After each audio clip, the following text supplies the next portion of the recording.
আসসালামু আলাইকুম 30 ডেজ চ্যালেঞ্জের ডে 12 আর আমার মেয়ে সকালবেলা ঘুম থেকে উঠেই বিল্লুর লেজ নিয়ে খেলা করতেছে। এটা আমাদের ঘরের বিড়াল, বাইরের না।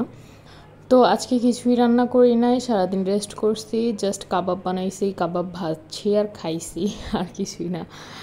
তো এখানে ছিল মুরগি আর বুটের ডাল, জিরা, গরম মশলা, আদা রসুন, তেজপাতা, লবণ, পেঁয়াজ, গোলমরিচ গুঁড়া, আর লাল মরিচ গুঁড়াটা দিতে ভুলে গেছি, সেটা পরে দিয়ে দিছি। আর সব কিছু একসাথে মেখে নিছি, মেখে চুলায় বসায় দিছি প্রায় 30 মিনিটের জন্য পানি দিয়ে। অ্যান্ড দেন এই যে হচ্ছে রেজাল্ট। আমি অর্ধেক বেটে ফেলছি, তখন আমার মনেই ছিল না ভিডিও করার কথা।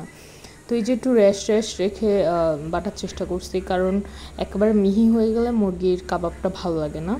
গরম মশলা আলাদা সাইডে রেখে দিছি।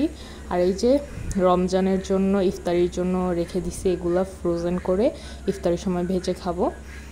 তো এই তো দিন শর্টকাটেই চলে গেছে আজকে। তো অবধি, আল্লাহ হাফেজ।